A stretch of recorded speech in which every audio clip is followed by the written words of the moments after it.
Hello my lovely YouTube family, welcome back to my channel. কেমন আছো সবাই? নিশ্চয়ই সবাই খুব ভালো আছো। আমিও খুব ভালো আছি আর একদম বিন্দাস আছি। অবশ্যই তোমরা খুব বিন্দাস থাকবে আর খুব হাসি খুশি থাকবে, দেখবে মনটাও খুব ভালো থাকবে। আর যতই দুঃখ থাক একটু স্মাইলটা মুখে রাখবে, দেখবে সমস্ত কষ্ট ভুলে থাকবে। আজকে চলো ভ্যানিলা কেকের ডেকোরেশন করে দেখাবো। পরপর দুটো কেকের ডেকোরেশন করব, খুব ইজিভাবে তোমাদেরকে ডেকোরেশন আজকে দুটি ভ্যানিলা কেকের ডেকোরেশন করে দেখাচ্ছি। তোমরা নিশ্চয়ই ভ্যানিলা কেকের ফিলিং কিভাবে করতে হয় অবশ্যই জানো। আমি একটা অন্য ভিডিওতে তোমাদেরকে দেখিয়েছিলাম কি করে ভ্যানিলা কেকের ফিলিং করতে হয়, তো তোমরা অতি অবশ্যই ভিডিওটি দেখে নিও। আর আমি এখানে বলে দিচ্ছি ভ্যানিলা কেকের যখন ভেতরে লেয়ারিংয়ে কী কী দেবে। সামান্য কনডেন্স মিল্ক দেবে, হোয়াইট কম্পাউন্ড চকলেট থাকলে সেটাকে সামান্য তোমরা ক্রাশ করে দিতে পারো, এর সাথে হোয়াইট চকো চিপস দিতে পারো, বা যে কাজু বা আমন্ড আছে সেটাকে সামান্য রোস্ট করে সামান্য পাউডার হিসেবে সেটাও দিতে পারো। মানে ওয়াও, মানে মুখে যে কাস্টমারটা খাবে একটা বাইট, তোমার মানে এই কেক তার মুখ থেকে টেস্ট কোনো দিনও সে ভুলবে না। 100% হচ্ছে বাজারের কেক তো সে ভুলেই যাবে এই টেস্ট যদি একবার খেয়ে থাকে। তো এইভাবে আমি কেকের লেয়ারিংটা করে নিয়েছি। এবার একটা পাইপিং ব্যাগের মধ্যে কিছুটা হুইপ ক্রিম নেব আর তার সাথে দেব সামান্য জল, দিয়ে জল আর হুইপ ক্রিমটা খুব সুন্দর করে মিক্সড করে নেব। বেশি পাতলাও হবে না, আবার একটা বেশি গাঢ় হবে না। যেমন আমরা ডার্ক চকলেট দিয়ে সাইডে ড্রিপ দিলে যেরকম খুব সুন্দরভাবে ড্রিপ পড়ে, সেরমভাবে আমরা দিয়ে দেবো। তো তোমরা আজকে ডেকোরেশনটা দেখে নিশ্চয়ই আইডিয়া করতে পারছো আজকে আমি কী কেক বানাচ্ছি। তো বলো তো বন্ধুরা, আজকে কী কেকের ডেকোরেশন হচ্ছে, এটা সিক্রেট, লাস্টে জানাবো। তো সাইডে প্রথমে এরকমভাবে আমি হুইপ ক্রিমের ডিপটা দেবো আস্তে আস্তে। প্রথমে একটু কম প্রেশার দেবো, তারপরে একটু জোরে প্রেশার দেবো। এইভাবে হাতটা নাড়িয়ে নাড়িয়ে মানে একটা ইউ শেপ করব। প্রথমে অল্প করে দিলাম, দিয়ে আবার উল্টো ইউ করে আবার একটু চাপ দিলাম। এইভাবে ধীরে ধীরে পুরো কেকটার আমি সাইডে ড্রিপিং করে নিচ্ছি। তোমরা চাইলে মানে আমুলের যে ফ্রেশ ক্রিম থাকে তার সাথে হোয়াইট কম্পাউন্ড দিয়ে এইভাবে গানাশ বানিয়ে নিতে পারো, নিয়ে এরকমভাবে ড্রিপ দিতে পারো। কিন্তু আমার মনে হয় এইটাই সবথেকে ইজি ব্যাপারে, দুটো ডেকোরেশনের মধ্যে কোনো ফারাক আসবে না। তো তোমরা অবশ্যই কমেন্ট করে জানিও আমার এই মানে পদ্ধতিটা কেমন হয়েছে। তো এইভাবে সাইডে ড্রিপগুলো দিয়ে দিয়েছি, কিছুটা বেশি করে পড়ছে আবার কিছুটা কম করে পড়ছে। এরমভাবে দিলে কেকের সাইডটা দেখতে সুন্দর হবে।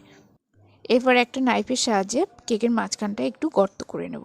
সামান্য একটু উপরে ক্রিমটা তুলে নিচ্ছি, নিয়ে এর মধ্যে দিয়ে দেবো একটা ম্যাজিক ক্যান্ডেল। তো বন্ধুরা আজকে গেস করতে পেরেছো আজকে কি কেক বানাচ্ছি আমি? ক্যান্ডেল।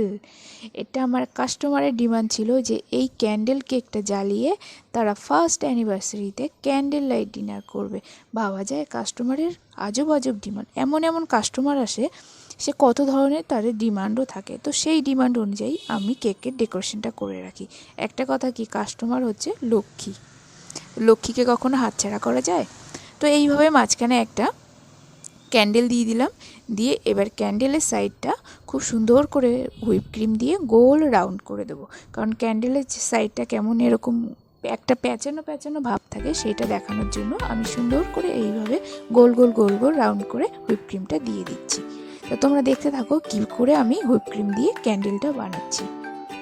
এবার কেকের সাইডে একটা বর্ডার করে নিচ্ছি। বর্ডারটা নিশ্চয়ই তোমরা দেখে বুঝতে পারছো কীভাবে আমি বর্ডারটা করছি। প্রথমে একটু প্রেস করে আবার ছেড়ে দিচ্ছি, হালকা চাপ দিচ্ছি, আবার নিচের দিকে এনে ছেড়ে দিচ্ছি। এইভাবে কেকের একটা বর্ডার তৈরি করে নিচ্ছি।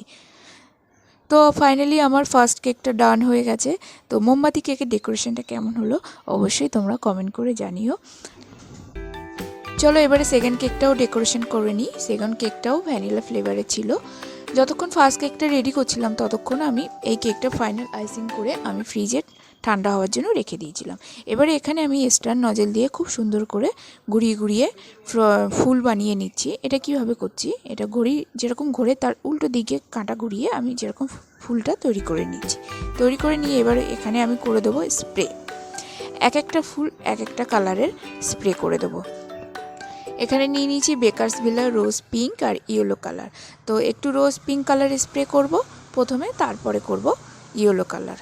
তো একটা নজল দিয়ে আমার কেকের ডেকোরেশনটা হয়ে গেল, আর একটু হালকা করে করে স্প্রে করে দিলেই হয়ে যাবে। তো এই কেকটা যার ছিল তার হচ্ছে বোনের জন্মদিন, ভাই এসেছিল, ছোটো ভাই, মানে তার বয়স হবে 7 বছর। সে কেকের অর্ডার করতে এসেছিলো তার মায়ের সাথে। তার ডিমান্ড ছিল তার বোন হচ্ছে প্রচুর ফুল নিয়ে খেলতে ভালোবাসে, তার কেকের সাইডে খুব সুন্দর কালারিংয়ের ফুল থাকবে। আর এইখানে ভুলেও আমার মতো এরকম খুব তাড়াহুড়ো করে স্প্রে কালারটা জোরে চাপবে না, তাহলে দেখো কতটা ফুলের গায়ে পড়ে গেছে। খুব মানে আস্তে সাবধানে আস্তে আস্তে স্প্রে কালারগুলো করতে হবে, তাড়াহুড়ো করে করলে এইরকম একটা বিপত্তি ঘটে যাবে। তো এরপরে পিঙ্ক কালারটা হয়ে গেছে, এরপরে হলুদ কালার দিয়ে আবার স্প্রে করে নিচ্ছি। এরকম করে ফাঁকিবাজি করে যে কেক ফুলগুলো আমি ডেকোরেশন করলাম কেমন হয়েছে সেটা বলো। আর দেখো যদি আমি আলাদা আলাদা কালার করতাম তা সেক্ষেত্রে আমার দুটো তিনটে বাটিতে আলাদা আলাদা করে কালার করে নিতে হতো, আর এখানে আলাদা আলাদা দুটো তিনটে আমার স্টার নজেলও লাগতো। সেই জন্য আমি এই সহজ পদ্ধতিটা বের করলাম, যাতে আমার একটা নজেল দিয়ে পুরো কেকের সাইডে ফুলগুলো হয়ে গেল আর স্প্রে কালারের সাহায্যে আমার কাজটাও সহজ হয়ে গেল। তো এত সহজ পদ্ধতিতে আমি তোমাদেরকে ডেকোরেশনটা করে দেখালাম। তো সহজ পদ্ধতির সাথে সাথে কেকের লুকটাও যেন একটা সুন্দর আসে সেটাও মাথায় রাখতে হবে। এরপর 6B নজেল নিয়েছি, নিয়ে খুব সুন্দর করে একবার করে চেপে প্রেস করছি, আবার ছেড়ে দিচ্ছি। 6B নজেলের ডেকোরেশনটা খুব সুন্দর লাগে আমার দেখতে। 6B নজেল দিয়ে যে ফুলগুলো করেছি সেগুলোতে হালকা হালকা করে আমি এখানে নিয়ে নিয়েছি ব্লু কালার স্প্রে করছি। তো কেকের আর কিছু এখানে ডেকোরেশন নেই। এবারে হচ্ছে উপরে একটা বর্ডার দিয়ে দেবো আর নিচে একটা বর্ডার দেবো। এটা স্টার নজেল দিয়ে আমি উপর আর নিচটা বর্ডার করে নেব। এবারে স্টার নজেল দিয়ে সাইডের বর্ডারটা করে নেব, একটু হালকা করে প্রেস করব, আবার ছেড়ে দেবো। এইভাবে বর্ডার করব। খুব জোরে প্রেস করলে কি হবে, সাইডের বর্ডারটা একটু বড় লাগবে দেখতে, এটা ভালোও লাগবে না।